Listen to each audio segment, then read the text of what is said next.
sheep ranch, I learned firsthand what Paul meant. The good farmer is diligent and hardworking. He makes hay when the sun is shining, and gets up early and works hard all day to get the crop in. He's a partaker.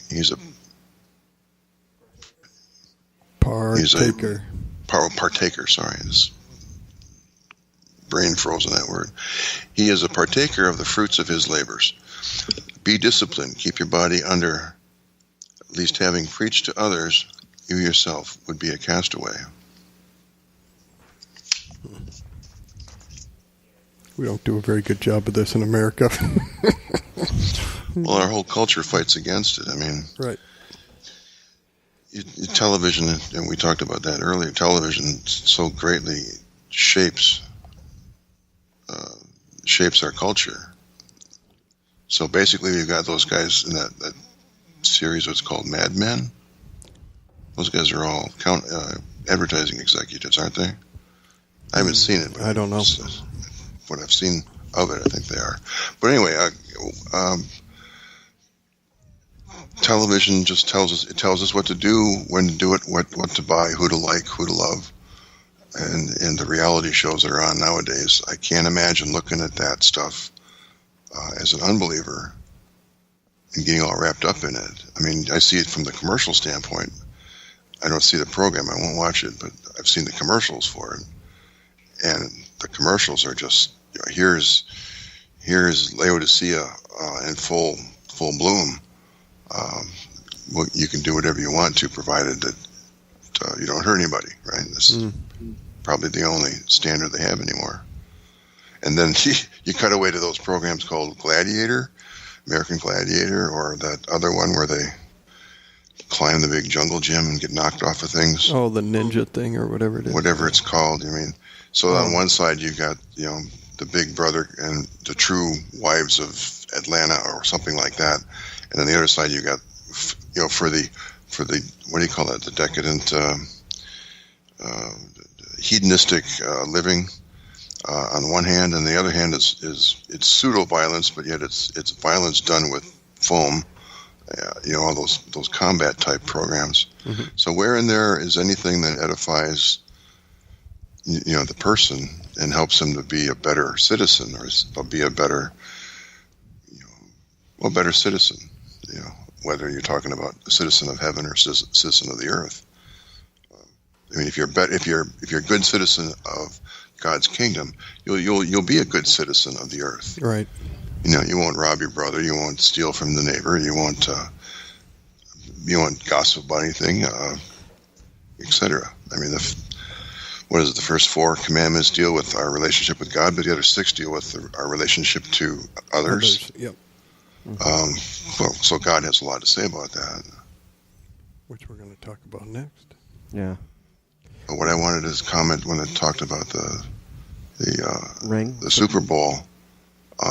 USA Today came out with a list. I couldn't believe it. It came out with a list a couple of days ago, and it's 800 and some odd. I forget the exact number. It's 850, let's say, of the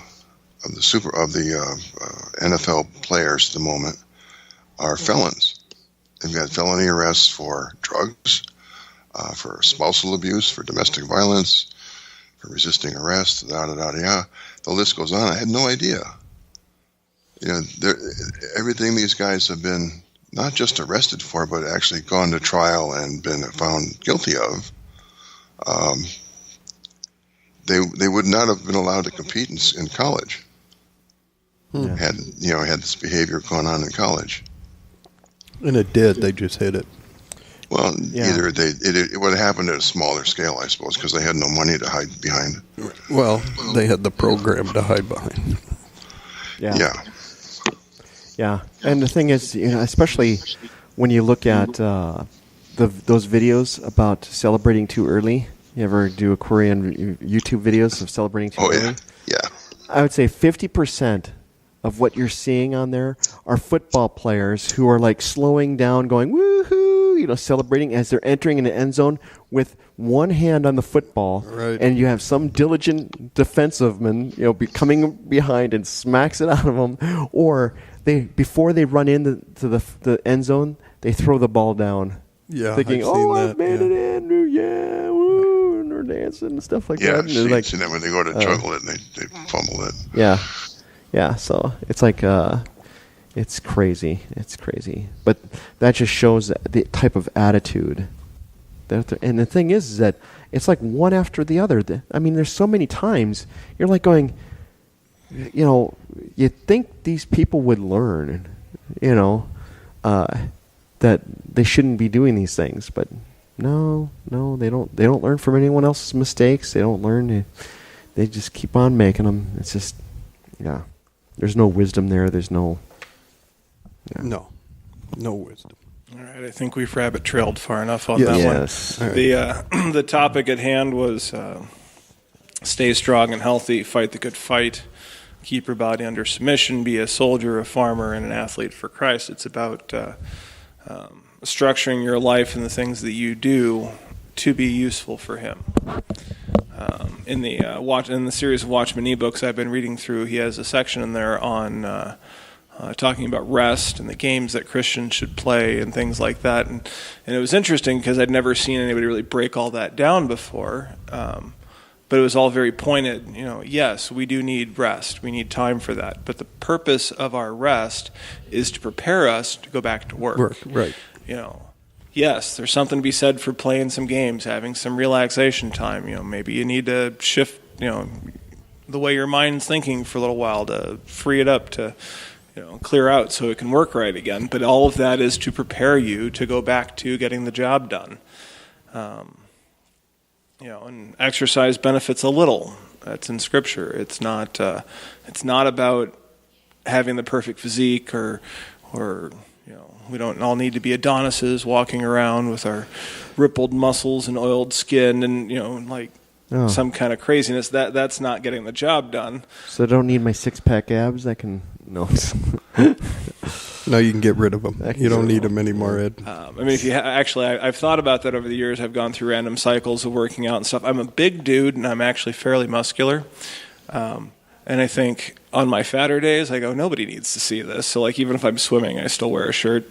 Mm-hmm. And then on my thinner days, as I start getting closer to actually having a 6-pack and all that going on, I'm going, I can't take my shirt off. I don't want anybody to see the vanity. Yeah. Just either way, I can't win. No. And we're thankful you wear a shirt. But the point, though, is all the things that we do should cater to making it so that we function better and advance better. It shouldn't just be the modern mentality of I've got to have my me time and I've got to have my relaxation time and if I don't keep up on all the current shows, then I won't have anything to talk about and there's just so much of that where we're catering to something else entirely, and what we need to be about is the Lord and His work. And I'm not saying I always succeed in that by any means, but that should be our focus and our direction. We should be working towards doing that more consistently and better. And like I said, it's not that you can't have time to relax. It's not that you can't play games. It's not those things are wrong. But how do they enable you to move forward? Okay. We're almost out of time. All right. Let's get through. Impact others positively. Jesus needs real men in the ministry. I heard a preacher from another country once say that, in his opinion, the problem with America was renegade men. Men who had shirked their spiritual responsibility and abdicated their moral and ethical leadership in their homes, churches, and communities. Many denominational churches are run by women for women. Yes, the Council of Women. All right, now I lost my place. Okay, stand up and be a man. As my friend Raul Reese would say, God doesn't use wimpy pastors. Be a man for Jesus. Be a leader, not a follower. Set the tone, take the lead. Be a positive moral influence. Stand up for what is right. Be on the side of truth. Take a stand for Jesus that others can respect and follow. Set the example of service and love. Determine, like Daniel, not to defile yourself with the world. Follow Jesus regardless of the cost. Go after him, though none go with you. Jim Elliot once said, He is no fool who gives up that which he cannot keep in order to gain that which he cannot lose. It breaks my heart to see pastors who are run by their wives. Guide your household in righteousness. Raise your children to love, serve, and respect God. Be someone others can positively imitate. So, all right, we're out. See you next week. Semper Fi. Semper Fi. Semper Fi. So, about next week. Hey, you're not.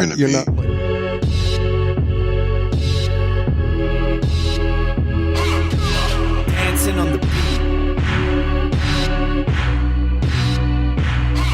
Hear their voices, hear their voices, hear their footsteps as they march.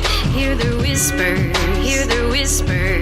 the stories of their scars. See their bondage, their shackles and their chains. See their broken hearts and their calloused knees. Their blood cries from the ground, a sound that God will not ignore. Memories fade into black like the trail of a shooting star. Lines on a notebook screaming for a tale.